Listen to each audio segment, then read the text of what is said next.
স্বাগতম ছাত্ৰ-ছাত্ৰীসকল মই তোমালোকলৈ লৈ আহিছো আজি পোহৰ প্ৰতিফলন আৰু প্ৰতিসৰণ লাইট ৰিফ্লেকশ্যন এণ্ড ৰিফ্ৰেকশ্যনৰ তৃতীয় অংশটি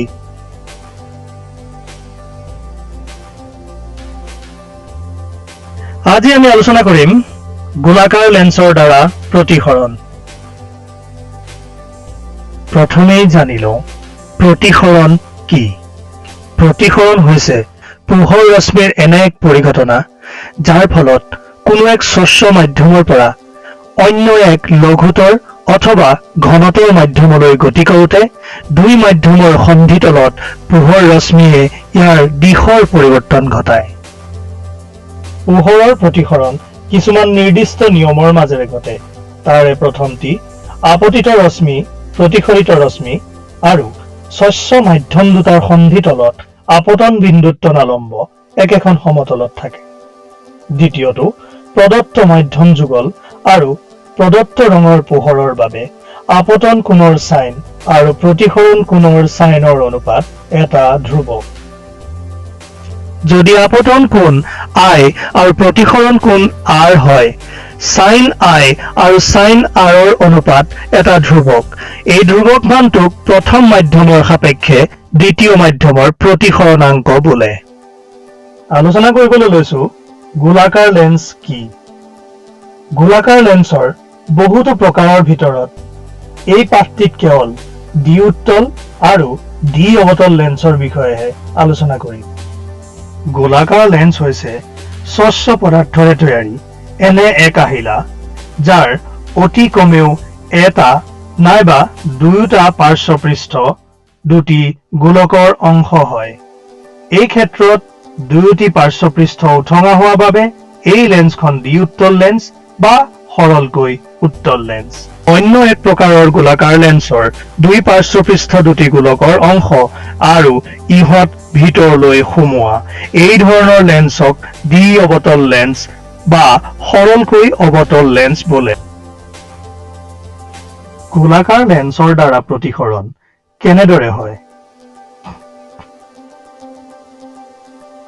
গোলাকাৰ লেন্স এখনিৰ দুই পাৰ্শ্বপৃষ্ঠ যি দুটি গোলকৰ অংশ সেই গোলক দুটিৰ কেন্দ্ৰ দুটি সংযোগ কৰিলে পোৱা ৰেখাডালক আমি লেন্সখনৰ মুখ্য অক্ষ বুলি কওঁ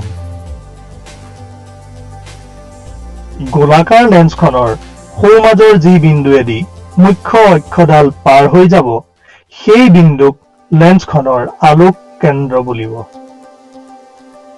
যিহেতু গোলাকাৰ লেন্স এখনৰ পৃষ্ঠ দুখন দুটি গোলকৰ অংশ সেয়েহে এই দুটি গোলকৰ কেন্দ্ৰ দুটিক লেন্সখনৰ ভাঁজ কেন্দ্ৰ বুলি কোৱা হয়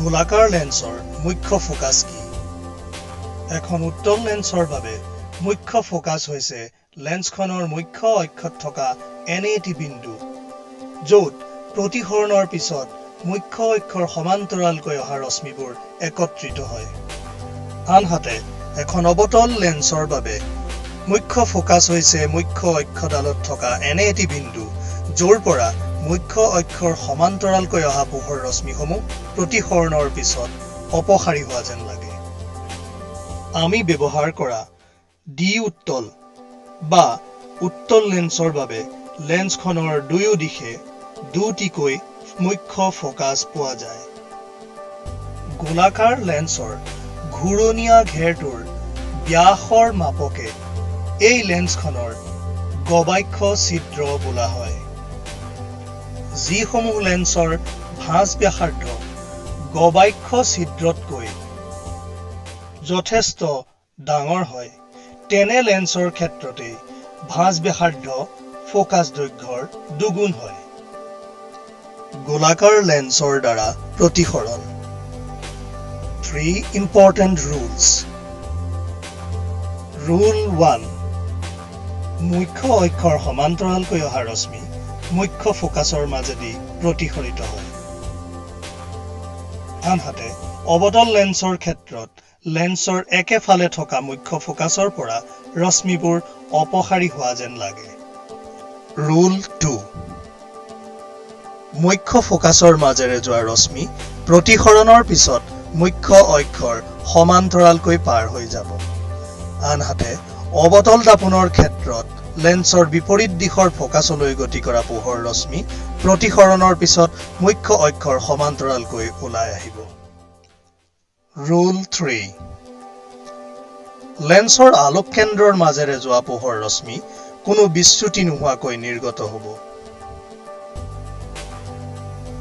উত্তল লেন্সৰ ক্ষেত্ৰত লক্ষ্যবস্তুৰ বিভিন্ন অৱস্থান সাপেক্ষে প্ৰতিবিম্বৰ অধ্যয়ন। লক্ষ্যবস্তু অসীমত।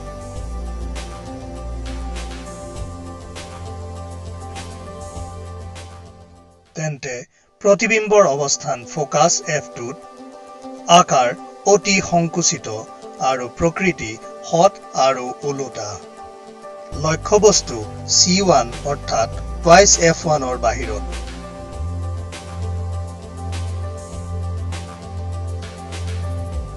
তেন্তে প্ৰতিবিম্বৰ অৱস্থান F2 আৰু C2 অৰ্থাৎ টুৱাইচ F2ৰ মাজত আকাৰ সংকুচিত আৰু প্ৰকৃতি হঠ আৰু ওলোটা।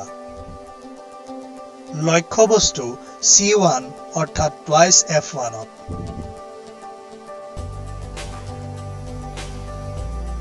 তেন্তে প্ৰতিবিম্বৰ অৱস্থান C2 অৰ্থাৎ টুৱাইচ F2ত আকাৰ লক্ষ্যবস্তুৰ সমান আৰু প্ৰকৃতি হঠ আৰু ওলোটা।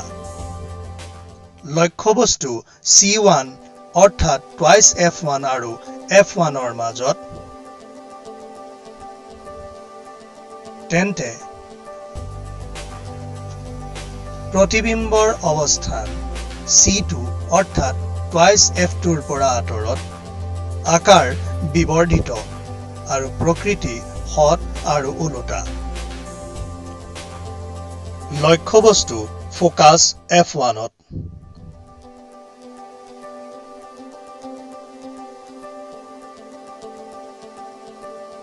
তেন্তে প্ৰতিবিম্বৰ অৱস্থান অসীমত আকাৰ অতি বিবৰ্ধিত আৰু প্ৰকৃতি হঠ আৰু ওলোটা। লক্ষ্যবস্তু F1 আৰু আলোক কেন্দ্ৰ Oৰ মাজত।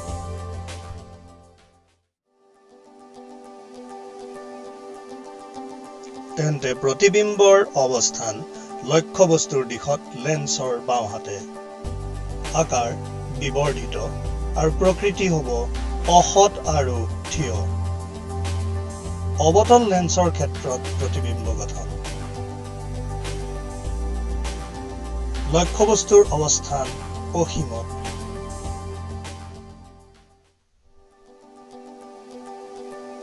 তেন্তে প্ৰতিবিম্বৰ অৱস্থান ফোকাছ F1ত আকাৰ অতি সংকুচিত আৰু প্ৰকৃতি অহঠ আৰু থিয়।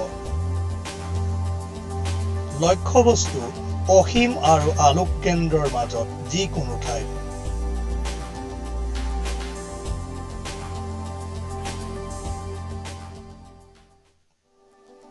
তেন্তে প্ৰতিবিম্বৰ অৱস্থান ফোকাছ F1 আৰু আলোক কেন্দ্ৰ Oৰ মাজত আকাৰ সংকুচিত আৰু প্ৰকৃতি অহঠ আৰু থিয়। এতিয়ালৈকে আমি আলোচনা কৰা কথাখিনিৰ এটা পৰ্যালোচনা কৰোচোন। উত্তল লেন্স বুলিলে আমি দ্বি উত্তল লেন্স আৰু অৱতল লেন্স বুলিলে আমি দ্বি অৱতল লেন্সৰ কথাই বুজিম। যিসমূহ লেন্সৰ ভাঁজ ব্যাসাৰ্ধ ইয়াৰ গবাক্ষ ছিদ্ৰতকৈ ডাঙৰ হয় তেনে লেন্সৰ ক্ষেত্ৰত ভাঁজ ব্যাসাৰ্ধ ইয়াৰ ফোকাছ দৈৰ্ঘ্যৰ দুগুণ। উত্তল লেন্সৰ ক্ষেত্ৰত সাধাৰণতে হঠ আৰু ওলোটা প্ৰতিবিম্ব পোৱা যায়, যদিও কেৱল লক্ষ্যবস্তু F1 আৰু Oৰ মাজত থাকিলে অহঠ আৰু থিয় প্ৰতিবিম্ব পোৱা যায়। অৱতল লেন্সৰ ক্ষেত্ৰত সদায়েই অহঠ আৰু থিয় প্ৰতিবিম্ব পোৱা যায়।